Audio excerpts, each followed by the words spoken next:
we took off from Up Park Camp, which gave us an opportunity to see Kingston Harbour and possibly see a little bit into the Bull Bay area. And what we saw was some amount of impact from storm surges. And you can see that by some amount of flooding on the coastal areas, but not flooding to the point of significant damage. So Kingston was largely spared. We started to see damage to residents when we started to enter areas like Old Harbour and Alligator Pond and here, where I was literally counting in Great Bay and the general Treasure Beach area about 100 homes that suffered roof damage. And then being on the ground, you get to see another dimension of the damage, which would be the fallen poles, trees, and some roads that are blocked. Now, for the residents who live in these areas, who are inconvenienced and displaced and dislocated, this is serious, and the government will act in a speedy way to assist the recovery process. But from a national level, I think Jamaica was spared the worst. We were hit by a Category 4 hurricane, but I'm no expert on these matters, but it would appear to me that the damage would be less than what we expected from a Category 4 hurricane. So I think we were spared, and I think all Jamaicans should be giving a collective thank you and saying even more prayers of gratitude to our Lord Jesus Christ, who obviously we pray to and who used his mighty hand to protect us from harm. So having this aerial and ground tour would have given me a better perspective as to the kind of response we need to curate and the speed of the response. So if I were to ask you to pan your camera, you would see what was an economic enterprise, a bar, a community shop, and that was destroyed. And we have seen a few of those. Just down the road, we saw a few homes where the roofs were lifted, poles fallen. So the government's response, obviously, is to get electricity and utilities back on board. And we're working with the utility companies who have been giving regular updates, and they're moving very quickly. And I have all confidence that they will restore service very quickly. The next level of service would be to help people who have been displaced. They can't live in their homes. Their circumstances are very uncomfortable. To help them to get back on their feet. And so we'll craft an emergency response in that regard.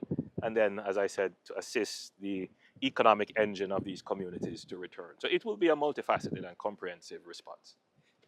St. Elizabeth is probably one of the hardest hit parishes, which is why I'm here today. I do intend to tour other areas. I don't want anybody to feel that their situation is left out. But St. Elizabeth is a very good microcosm of the challenges that would be right across Jamaica. And so I have a very good idea now as to the response. The best way to recover is when the victims also take responsibility and say, I am going to do what I can do. The government is going to move quickly. We're going to try and do as best as we can. But when that is paired with a victim that has agency, meaning someone who has been impacted, but say, I'm going to take responsibility and do what I can, then the two things work together for speedy recovery. And that is the kind of attitude and spirit that I would like to see from the Jamaican people. I'm very, very lifted in this community by virtue of just the ethic that has been displayed. Yes, people have been displaced. Yes, they have damage, but their spirits are high. They're very optimistic. They're very positive. And yes, they're looking for help from the government, but you get the sense that they are mobilizing. They're cleaning their roadways. You know, they have started to nail on back their sheets of zinc, and they're taking action. And I think that has to be the spirit. My last point is that there are other systems developing. You know, let's keep praying that they don't develop into a hurricane. But it is quite likely that we will have other weather impacts. As I said earlier, we structured our fiscal arrangements to be able to deal with high frequency but low severity weather events. So you would notice that since this administration and even before, we were almost on a 2-year cycle of having severe weather.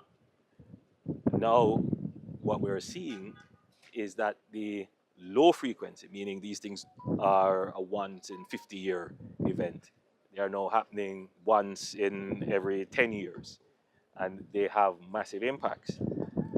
In the past, even with a low severity weather event, it would throw our financial and fiscal affairs into deficit. We would have to go and borrow to recover. When we have managed to make a change in that, and we're not expecting to have to do significant borrowing, all right? So we have created buffers.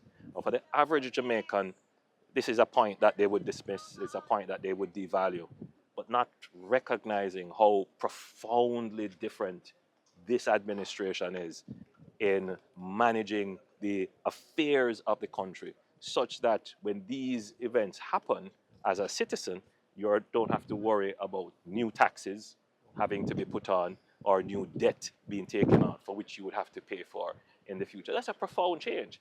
And so we are living, yes, in the time of climate change, but we have done what is necessary to put ourselves in a position to be able to respond effectively.